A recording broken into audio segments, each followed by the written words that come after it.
Hello everyone, we are here today at Summit Point, and we're about to go green as soon as it is a singing start. Not sure exactly when the lights go out, but we are here. I think we have about a 8-9 car field, so as the drivers are greening up, we'll take a quick rundown of our order. Wolfgang Hoffman, one of the best road course racers in the league, in first place. Beside him is going to be Eric Heater, Eric Helplinger third, Michael Rosero fourth, Mary A. Kevitt, 5th, Aaron Brown 6th, Brendan Timon 7th, Kendrick Cryer 8th, and Malachi Drake 9th. So, as it looks like they're revving up and it's about to go green, and there it is, green flag is out, and we're racing here at Summit Point.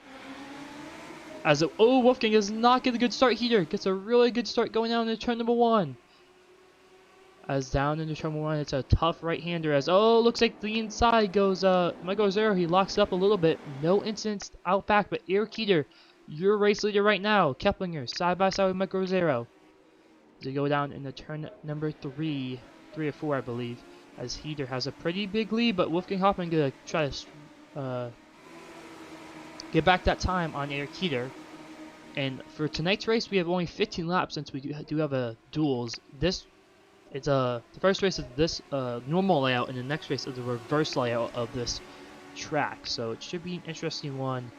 As a field, pretty spread out here, mostly single file, but this final corner, I've been talking to some drivers, and it's one of the toughest corners. He gets really tight on exit, see if anyone messes it up, and it looks like Aaron Brown almost went wide there, but lap number 1 complete here at the Summit Point Jefferson circuit. As looks like Wolfgang Hoffman gets a bit loose off of turn number 1, but Eric Heater right now has a pretty good lead as Wolfgang goes wide. And another thing here to know is this track is pretty tough. It's really bendy and a lot of tough corners.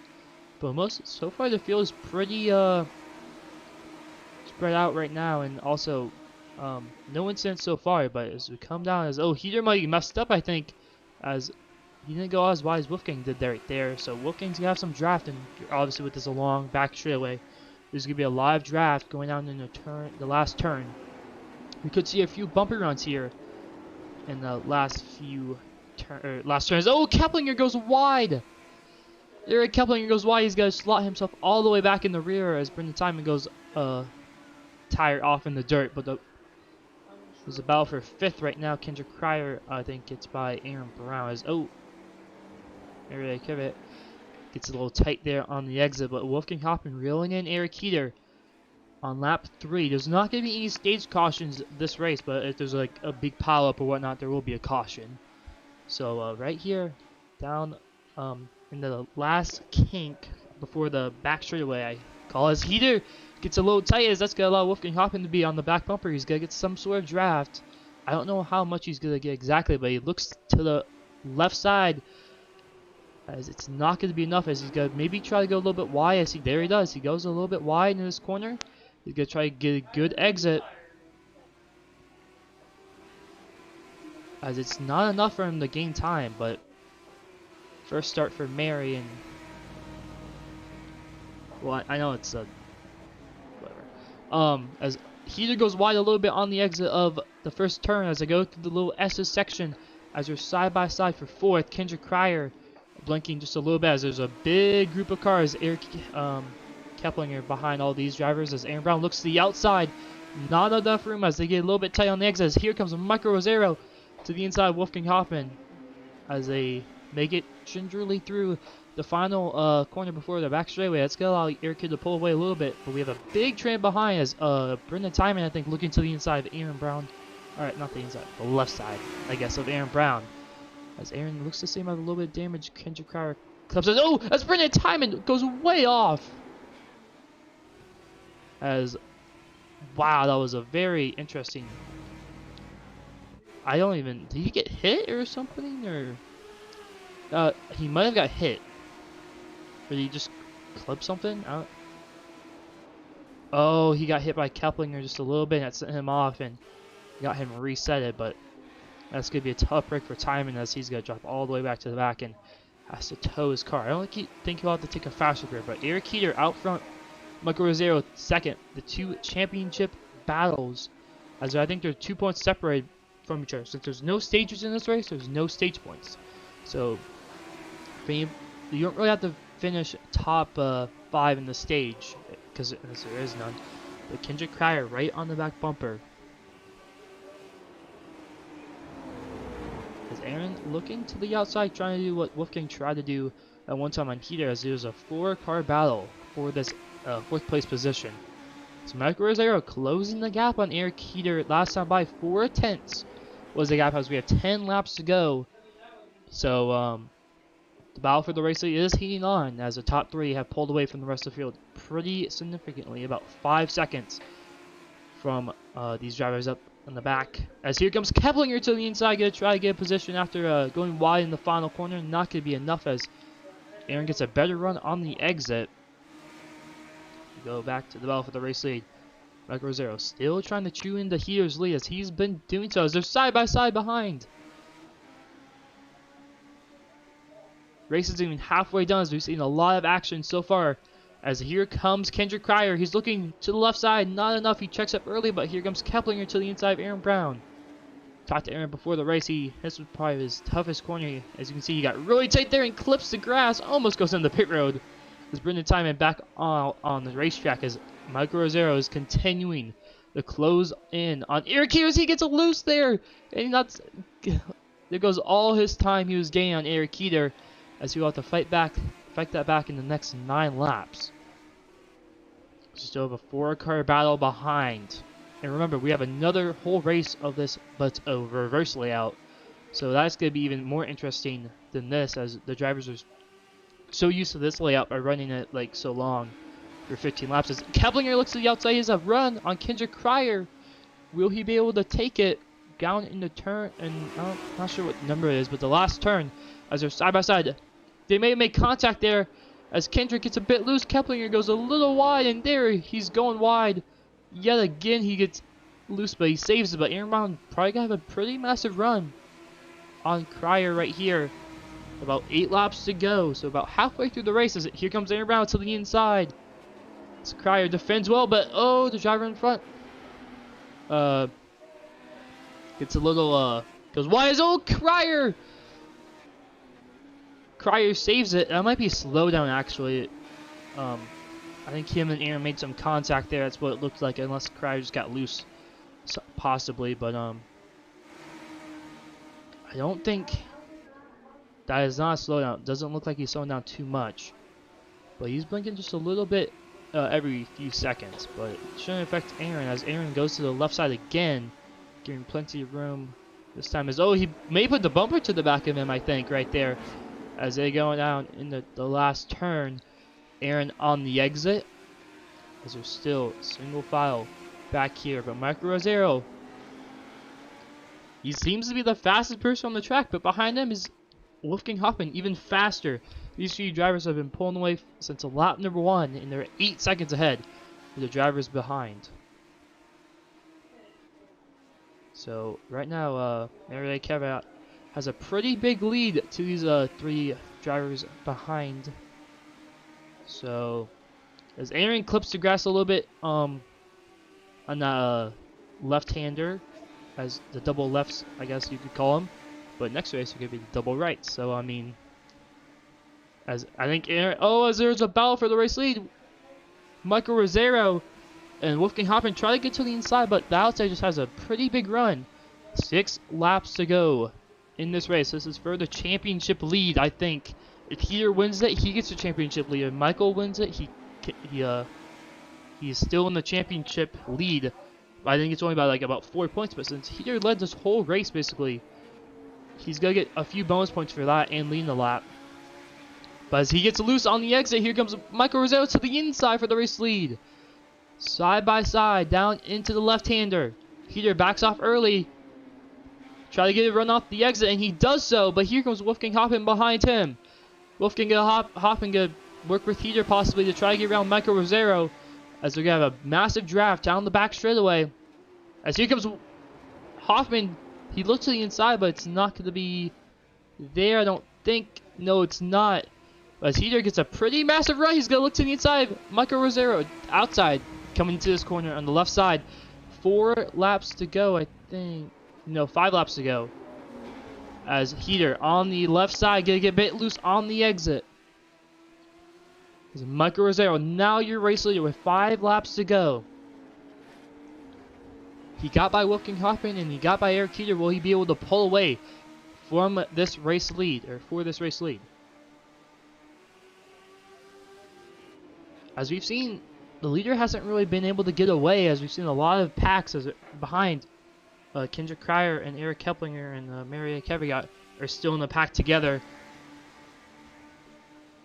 It doesn't look like Heater's that much faster in the draft, or I would think there would be a little bit of a draft, especially on the back straightaway where it's so long. Let's see what the mile per hour right here is. Oops, my bad. So it looks like Heater maybe he's a tad bit faster, maybe a few 1 mile per hour faster, but it's not going to be enough to let him draft up to him. But Aaron Brown must have made a mistake back here, as he's all the way back there, about 15 seconds behind this pack ahead of him. Michael Rosero, like I said, is your race leader, but Heater has a pretty good exit right there. Will he be able to look to the left side in these double lefts, but looking hopping behind? He's been about the 3rd place car for most the second half of this race. He was up to 2nd, but he qualified in pole position, so he does have some speed. Just maybe not enough to maybe get up to these guys and pass them, as he's tried to pass Eric Heater and Michael Rosero, but especially in the last turn, it's kind of hard to pass on the inside. But here comes Heater to the inside. Michael's got a run, but Heater is there. I think Michael did not get a good exit off that corner. He got a little bit tight as we're entering 3 laps to go in this race. Heater gonna maybe try to look for the crossover as Michael kind of blocks a little low, as we may have some lap track of Brendan Timon up ahead. I don't think they're gonna catch him in time, but I'm not sure. But there it is, Eric Heater with another good run on the exit. They're side by side in the back here as Keplinger gets up to 4th, as Mary gets a loose. As Kendrick Cryer right behind, gonna try to take advantage of that as he gets a run. He looks to the inside. Mary blocks for that position, and Kendrick looking to the right side of the bumper as Mary slows down a lot, trying not to overshoot the corner. And that allows Keplinger to pull away from these two battling behind. So go back to the race lead. 2 laps to go. Wolfgang Hoffman dropping like a fly in the back, about 5/10 slower than Michael Rosero. Heater slower than Michael Rosero last time by. As we're coming to the white flag next time by, it'll be interesting to see how these drivers, if they use the bumper. Because I know from my testing or my racing, you could kind of bump and run them in the last corner because it's such a slow corner for these legend cars. Maybe even turn 1, but all the other corners it's kind of hard because you're going so fast, you're going to wreck him most likely. But Heater has a really good run down the back straightaway. Is a little bit of draft. Now coming to the white flag in the final corner. White flag is going to be out for duel number 1. Heater has a really good run. He's going to look to the left side, but it's not going to be close enough to maybe make a lunge to the inside. Nope, Michael blocks to the right. As Heater looks for the crossover, not going to be there. If they make a mistake, Wolfgang Hoffman could end up winning this race as Heater. Will he get a good run? This will probably determine if he can... he gets a good run! Michael messes up, he gets a loose in the grass. There goes Heater to the left side. Side by side for the race in the white flag. Now then, the left-hander kink. Will Michael try to do the crossover? Yes, he will. Heater blocks low. Michael to the left side. He has a run. Going down into the final corner. Who will get here first? Michael on the inside. Heater, they go. They almost touch. Still, side by side. Wolfgang Hoffman right behind. It's going to be a drag race. They touch. It's going to be Michael getting the win. Michael Rosero wins in a photo finish, wrecking behind. Wow! As Kendrick Cryer, Mary puts the bumper to the back of him. Will they get by? And no, they won't. But wow, what a win for Michael Rosero. What a finish. Oh my goodness. That was some good road course racing right there. And that is definitely going to be one of the best finishes in LRL history. Side by side at the line, wrecking across. Wow. Great job from Michael Rosero and Eric Heater by keeping it mostly clean, I guess. But let's see what happened right here. Michael kind of gets in the heater a little bit, and they doorbang across the line, and Wolfgang Hoffman almost wins the race. But wow, what a finish between those three drivers. Michael obviously getting the nudge ahead by 6 thousandths of a second. And what a great race that was. And we're going to talk to Michael about his win in the upcoming race. So we'll be right back before the next race.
As we are back here at Summit Point, and we'll be interviewing our winner for today's race, Michael Rosero.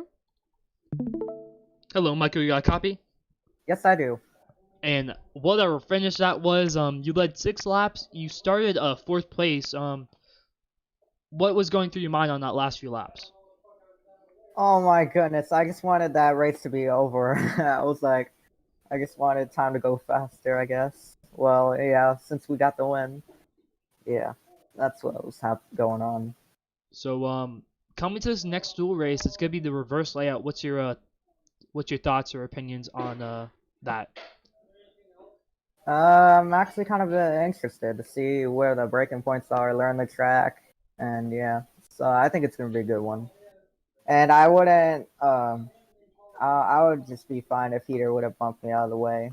And like the next race, I mean, I would just be, I would fully understand. I mean, because I technically like forced them off the track onto the grass. But yeah, that was a good race. We were able to get the job done by 5,000th of a second, and yeah, that was a good race.